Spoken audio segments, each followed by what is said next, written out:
Hello everyone. మన government of India నుంచి ఎలాంటి రాత పరీక్ష కానీ అదేవిధంగా ఎలాంటి ఎక్స్పీరియన్స్ కూడా అవసరం లేకుండా డైరెక్ట్గా రిక్రూట్మెంట్ చేసుకునే విధంగా ఒక మంచి నోటిఫికేషన్ అయితే రిలీజ్ అయితే చేయడం జరిగింది. కాబట్టి ఈ నోటిఫికేషన్ గురించి కంప్లీట్ ఇన్ఫర్మేషన్ ఈ వీడియోలో మనమైతే తెలుసుకునే ప్రయత్నం అయితే చేద్దాం. కాబట్టి వీడియోని ఫస్ట్ నుంచి ఎండింగ్ వరకు స్కిప్ చేయకుండా చూసేసి అందరూ కూడా ఈ రోజు నుంచి అప్లికేషన్ అయితే పెట్టుకోండి. సో ఇంకా లేట్ చేయకుండా వీడియోని అయితే స్టార్ట్ అయితే చేసేద్దాం. ఫస్ట్ మనం ఈ నోటిఫికేషన్ ద్వారా భర్తీ చేసిన ఉద్యోగాల యొక్క శాలరీ వల్ల గమనిస్తే మీరు ఇప్పుడైతే గమనించవచ్చు. మనకి ఇక్కడ లెవెల్ 7 కింద మీకైతే బేసిక్ శాలరీ అనేది గవర్నమెంట్ అనేది 44,900 ఇస్తాము అని క్లియర్ నోటిఫికేషన్ అయితే మెన్షన్ అయితే చేయడం జరిగింది. సో ఇక్కడ గవర్నమెంట్ ఇచ్చేటువంటి బేసిక్ శాలరీ ఒకటేనే కాకుండా మీకు DA allowances, SSA allowances, HRA allowances, అది ట్రాన్స్పోర్ట్ అలవెన్సెస్, అదేవిధంగా హాస్పిటల్ అలవెన్సెస్ మొత్తం కలుపుకుంటే దాదాపుగా మీకు పర్ మంత్కి మీకు 70,000 నుంచి 80,000 రూపాయలు శాలరీ తీసుకునే అవకాశం అయితే ఉంది. క్లియర్ నోటిఫికేషన్ మెన్షన్ అయితే చేయడం జరిగింది. ఇక్కడ మీరైతే గమనించవచ్చు. మనకి ఇక్కడ లెవెల్ 7 కింద మీకు 44,900 నుంచి 1,42,400 మంది ఇస్తామని అనేసి క్లియర్ నోటిఫికేషన్ మెన్షన్ అయితే చేయడం జరిగింది. తర్వాత ఇక్కడ ఈ ఉద్యోగాలు అనేది ఏ డిపార్ట్మెంట్లో భర్తీ చేస్తున్నారు, ఎన్ని ఖాళీలు ఉన్నాయి, కేటగిరీ వైజ్ అని దాని గురించి గమనిస్తే ఇక్కడ మీరు ఇప్పుడైతే గమనించవచ్చు. మనం ఇక్కడ so computer science information technology కింద మనకి జనరల్ కేటగిరీలో 32, ఈడబ్ల్యూఎస్లో 8, ఓబీసీలో 25, ఎస్సీలో 11, ఎస్టీలో 3, టోటల్గా 79 పోస్టులు అయితే భర్తీ చేస్తున్నారు. ఎలక్ట్రానిక్స్ కమ్యూనికేషన్లో మనకి జనరల్ కేటగిరీలో 61, ఈడబ్ల్యూఎస్లో 16, ఓబీసీలో 46, ఎస్సీలో 18, ఎస్టీలో 6, టోటల్గా 147 పోస్టులు అయితే భర్తీ చేస్తున్నారు. మీరు ఇక్కడి నుంచి గమనించవచ్చు. తర్వాత క్వాలిఫికేషన్ వివరాలు ఏమిటి, ఎసెన్షియల్ క్వాలిఫికేషన్ వివరాలు ఏమిటి అంటే మీరు బీటెక్ కంప్లీట్ చేసిన అప్లికేషన్ పెట్టుకోవచ్చు. ఒకవేళ మీ దగ్గర బీటెక్ లేకపోతే మాస్టర్స్ డిగ్రీ అంటే పీజీ ఉంటే కూడా అప్లికేషన్ అయితే పెట్టుకోవచ్చు. కానీ వీళ్ళు ఇచ్చిన నోటిఫికేషన్ ఇచ్చినటువంటి సబ్జెక్ట్లో మీరైతే ఆ బ్రాంచ్లో అయితే మీరైతే కంప్లీట్ అయితే చేసి ఉండాల్సి ఉంటుంది. అవి ఏమిటంటే బీటెక్ వారైతే ఎలక్ట్రానిక్స్ లేదా టెలికమ్యూనికేషన్ లేదా కంప్యూటర్ ఇంజనీరింగ్, అదే కమ్యూనికేషన్ ఎలక్ట్రానిక్స్ లాంటి సంబంధిత విభాగాల్లో మీరు బీటెక్ కంప్లీట్ చేసిన అప్లికేషన్ అయితే పెట్టుకోవచ్చు. ఒకవేళ మీ దగ్గర బీటెక్ లేకపోయినా మాస్టర్స్ డిగ్రీ అంటే ఎంఎస్సీలో మీరు ఎలక్ట్రానిక్స్ విత్ ఫిజిక్స్తో మీరు ఎంఎస్సీ కానీ కంప్లీట్ చేసి అప్లికేషన్ పెట్టుకోవచ్చు. క్లియర్ నోటిఫికేషన్ మెన్షన్ అయితే చేయడం జరిగింది.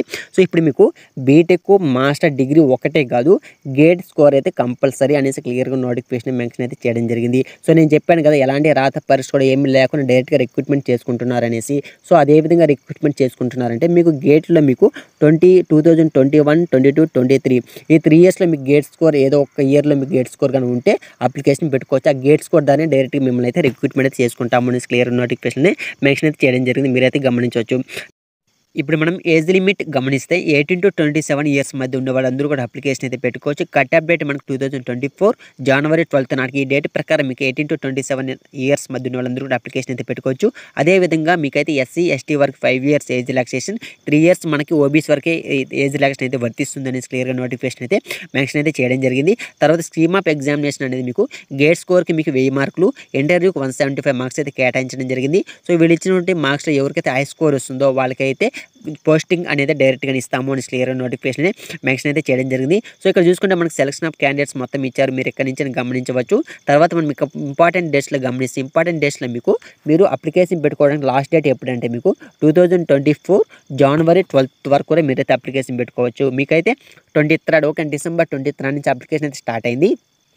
మరి లాస్ట్ డేట్ ఎప్పుడంటే మీకు 2024 జనవరి 12వ తేదీ వరకు కూడా అందరూ కూడా అప్లికేషన్ పెట్టుకోవచ్చు అని క్లియర్ నోటిఫికేషన్ అనే మెన్షన్ అయితే చేయడం జరిగింది. సో తర్వాత మనం ఇక్కడ అప్లికేషన్ ప్రాసెస్ ఎలా పెట్టుకోవాల్సి ఉంటుందంటే మీరైతే ఆన్లైన్ ద్వారా అప్లికేషన్ పెట్టుకోవాల్సి ఉంటుంది. తర్వాత అప్లికేషన్ ఫీజు ఏమిటి, హౌ టు అప్లై ప్రాసెస్ గురించి గమనిస్తే so how to apply process మొత్తం కూడా వీళ్ళైతే స్టెప్ బై స్టెప్ ఇన్స్ట్రక్షన్ మొత్తం కూడా ఇచ్చారు. సో మీరు కూడా నోటిఫికేషన్ డౌన్లోడ్ చేసుకొని ప్రతి ఒక్క పాయింట్ కూడా చెక్ చేసిన తర్వాత క్లియర్గా అందరూ కూడా జాగ్రత్తగా అయితే అప్లికేషన్ పెట్టుకోండి.